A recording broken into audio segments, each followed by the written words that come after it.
This is by way of a caveat for the Sagan's Razor 2.0 video, which in turn was actually a caveat for a previous video I had done about Deconverted Man.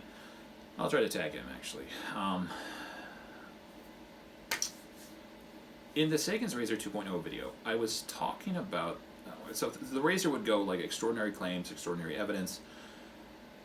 I was saying, I think, something to the effect that in that case, I don't think extraordinary denotes a type of evidence. Rather, it would refer to the degree of evidence required.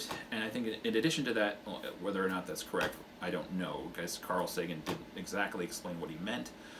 But it feels like the only coherent interpretation of it. In addition to that, though, I was saying that you can't just eliminate certain types of evidence as being meaningless. And I still agree with that, but I feel like there is an exception to this, which would involve like the formalization of a scientific theorem. Like if you're trying to create a scientific hypothesis or theory or scientific law, like if you're trying to do that sort of thing, they generally require a very high standard of evidence, like falsifiable, testable data that definitively proves that this is the case. But I don't think it's a ubiquitously applicable standard of evidence, nor do I think it should be. If you take Copernicus, he might be a good example of this. When he came up with a heliocentric model of the universe, he didn't have any scientific data in favor of that. The only thing I think they knew was that the math worked out better if you behaved as though the sun was the center of the universe, or center of the galaxy, right? So this is the case of a person using unscientific evidence to great effect. And for the record, I think he actually believed that the planets rotated in perfect circles. But again, he was right about the sun being the center of the universe.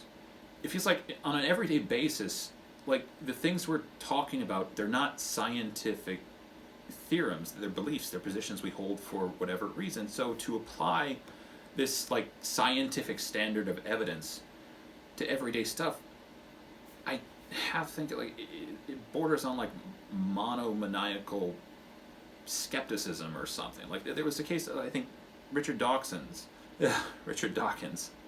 was saying that there's no evidence that would convince him that God is real, and he was almost crowing about this, but I don't think that's a good thing.